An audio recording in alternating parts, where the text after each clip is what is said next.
হাসিনাকেও সকাল দুপুর বিকাল ৩ বার, রাতে ৩ বেলা করে ইন্ডিয়ান মসলাগুলো খাওয়ানো উচিত। বাংলাদেশের মানুষ খুব দ্রুত মানে পরিত্রাণ পাবে। তারা খাক না বেশি করে। তারা খাইলে আমরা বেঁচে যাই। ঠিক আছে? ওবায়দুল কাদের ইন্ডিয়ান পণ্যের অনেক মার্কেটিং করলো, দালালি করলো। ওরে সকাল বিকাল ৩ বার হলো এই ইন্ডিয়ান মসলাগুলো নাগরিকদের যদি সুরক্ষা দিতে না পারে তাহলে এই বন্ধুগুলো কি কাজে লাগবে? এটা হলো আমার প্রশ্ন। আর আমার কাছে খুব অদ্ভুত লাগে যে তাদের সামনে আমাদের নাগরিকদেরকে হত্যা করে। হ্যাঁ? এখানে দেখেন বলবে হয়তোবা যে ইন্ডিয়ার সীমান্তে বা সীমান্তে কেন বাংলাদেশের নাগরিক গেল? দেখেন শুধুমাত্র সীমান্তে বাংলাদেশের নাগরিকরাই যায় না। ইন্ডিয়ার সীমানা মানে ইন্ডিয়ান লোকেরাও আসে। হ্যাঁ? সব দেশের লোকেই সব দেশের সীমান্তে যায়। এটা একটা স্বাভাবিক বিষয়। বাণিজ্য হয়, ট্রেড হয়, অনেক কার্যক্রম হয়। হ্যাঁ? এটা নিয়ন্ত্রিত হয়, অনিয়ন্ত্রিত ২ ভাবে হয়। এর অপরাধ কখনোই মৃত্যুদণ্ড না। বাংলাদেশের যদি বলে যে অবৈধভাবে ইন্ডিয়ার সীমান্তে গেছে একজন নাগরিক, তো সেটাও কি তার অপরাধ কি মানে ফায়ার করা, গুলি করে মেরে ফেলা? বাংলাদেশে ২৬ লাখ ইন্ডিয়ান নাগরিক আছে। তাহলে এগুলো কি বাংলাদেশিরা এখন এদেরকে গুলি করে মারবে? রাস্তায় ধরে থাপ্পড় দিবে, চড় থাপ্পড় দিয়ে চটকাবে? জুতা দিয়ে পেটাবে? বলেন। তো এটা তো আসলে ব্যবস্থাপনা না। সারা বিশ্বেই সব দেশে সব দেশের নাগরিকরা অবস্থান করছে, আছে, কার্যক্রম করে, চাকরি করে। হ্যাঁ? তো একটা দেশের মানুষ অন্য দেশে যাওয়া তার অপরাধ সেটা হত্যার মতো না। কিন্তু ইন্ডিয়ান বিএসএফ হলো বিশ্বের একটা দুর্নীতিগ্রস্ত একটা সীমান্তরক্ষী। যারা আপনার হলো চোরাচালানের সঙ্গে জড়িত, যারা স্মাগলার, যারা মাদক কারবারি করে এবং পাশাপাশি সন্ত্রাসী কার্যক্রম করে। আর সবচেয়ে ঘৃণ্য যে কাজ পার্শ্ববর্তী প্রতিবেশী দেশের নাগরিকদেরকে হত্যা করে। ছোট কাজ না করে এরা। এবং বাংলাদেশের কোন নাগরিক যদি কোন কিছু কিনতে যায়, পণ্য ট্রেড করতে যায়, তখন এই সীমান্তরক্ষী দুর্নীতিগ্রস্ত সৈনিকরা যখন তার কমিশন পায় না, ভাগ পায় না, তখনই এরা ক্রোধান্বিত হয়ে রাগান্বিত হয়ে গুলিগুলো করছে। তো এইরকম দুর্নীতিগ্রস্ত সীমান্তরক্ষী কোথাও নাই। এবং ইন্ডিয়া একটা রাষ্ট্র যারা এই সন্ত্রাসী বিএসএফ কে পৃষ্ঠপোষকতা করে এবং এদের কোনো অপরাধের কোনো জবাবদিহিতা নাই, কোনো শাস্তি দেয় না এবং এরা হত্যা করলেও তার জন্য দেয় না। যেহেতু রাষ্ট্র নিজে এই বিষয়টা এড়ায় যাচ্ছে, এই ধরনের হত্যাকাণ্ডকে পৃষ্ঠপোষকতা করছে, খুনিদের আশ্রয় দিচ্ছে, তাই আমরা বলতে পারি ইন্ডিয়া রাষ্ট্র হিসেবে একটা সন্ত্রাসী রাষ্ট্র। এই ইন্ডিয়ার এই সন্ত্রাসী কার্যক্রমের দায় ইন্ডিয়ান নাগরিকদেরকে নিতে হবে। আমরা বোথ ইন্ডিয়ান নাগরিক, ইন্ডিয়ান সরকার এবং ইন্ডিয়ান বিএসএফ সবাইকে ঘৃণা করি এই সীমান্তে নাগরিক হত্যার জন্য। কারণ তারা কেউই এই সীমান্তে নাগরিক হত্যা বন্ধের জন্য কোন তৎপরতা দেখায়নি, কোন কার্যক্রম দেখায়নি। সবশেষে আমাদের আজকে যে ২ জন নাগরিক হত্যা হলো, এটা আসলে খুবই মানে ভয়ংকর একটা বার্তা। এই গত কয়েকদিনে আমরা যখন কথা বলতাম না, তখন তো সীমান্তে নাগরিক হত্যা হতো, প্রতিদিন হতেই থাকতো, হতেই থাকতো। আ কেউ বলে না, ফেসবুকে একটু পোস্ট করতাম। কিন্তু এখনটা ওই জায়গাটাতে নাই। এখন আমরা আর কোনোভাবেই ছাড় দেব না। যতদিন সীমান্তে নাগরিক হত্যা হবে, আমরা এদেরকে কুকুর বলবো, জানোয়ার বলবো, এগুলো বলবো। এবং তারা কেন বলবো এটা? কারণ তারা আমাদের নাগরিকদেরকে হত্যা করছে।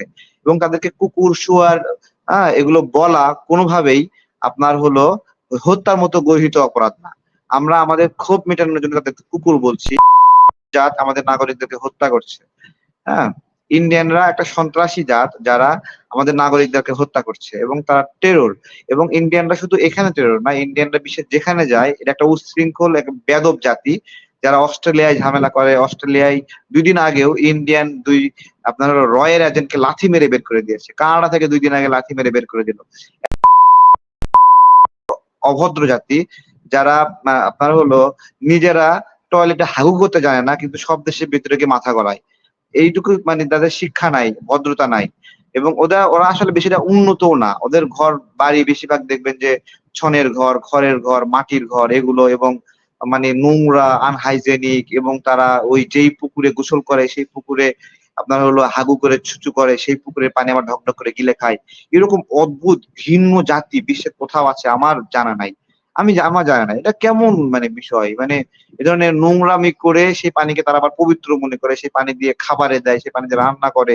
অদ্ভুত বিষয়। তো যারা এবং আপনারা যারা মনে করেন যে ইন্ডিয়ান পণ্যের মান ভালো, আমি বলি এটা কেমন মান ভালো? এরা এটার ভিতরে গোবর দেওয়া এটাকে পবিত্রতা মনে করে। এখন আপনি এটা খাইবেন কিনা চিন্তা করেন। যারা বলে ইন্ডিয়ান পণ্যের মান ভালো বাংলাদেশের চেয়ে দেয়। ও যত ভালোই হোক ওর ভিতরে গরুর মুত আছে। এটা কিভাবে খায় মানুষ? ছি! মানে এটা মানে অদ্ভুত একটা বিষয়। হ্যাঁ? ইন্ডিয়ান পণ্যের মান ভালো। এর ভিতরে ক্যান্সারের উপাদান। আজকে যেটা বের হলো সেটা ওরা এই ছোট লোকগুলো পচা রুটি, পচা ভাত এগুলো শুকায়। শুকায়ে ব্লেন্ড করে এবং তার সঙ্গে কাঠের গুঁড়া দেয়। এরপরে মসলার ফ্লেভার দিয়ে মসলা বানায় ফেলে। ঠিক আছে? তো মানে এই পচা রুটি, পচা ভাতের কাঠের গুঁড়ার মসলা শরীরে যখন যাবে, এটা কতটা বাজে প্রভাব পড়বে আপনারা জাস্ট চিন্তা করেন। এরপরেও যেগুলো খাচ্ছে, যারা দালালি করতেছে ইন্ডিয়ার, তাদেরকে এটা বেশি, বেশি খাওয়ানো উচিত।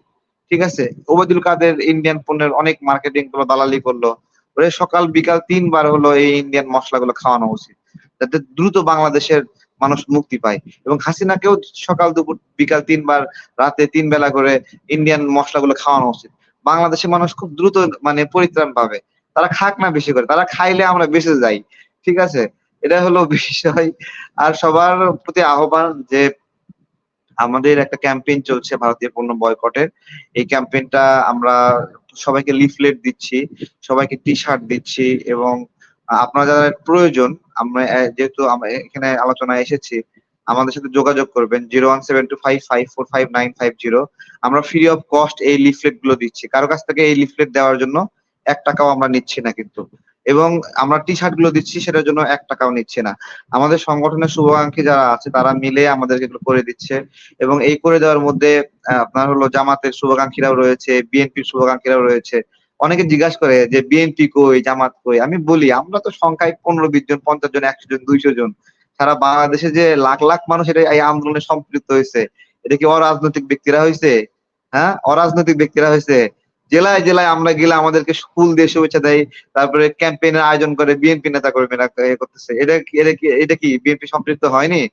রিজভী সাহেব আজকেও তো বলেছে যে ভারত বাংলাদেশের উপর রক্তাক্ত আগ্রাসন চালাচ্ছে। আজকের বক্তব্য আপনারা শোনেন। তাহলে একটা দলের মুখপাত্র যদি এই বক্তব্য দিতে পারে, ইন্ডিয়াকে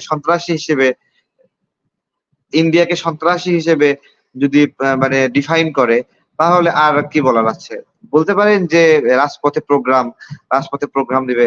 দীর্ঘদিন ভাবে আপনার হলো ভারতের সাথে একটা কূটনৈতিক সম্পর্ক সব রাজনৈতিক দলের আছে। হুটহাট করে সবকিছু ছিঁড়ে ফেলাও এত সহজ না।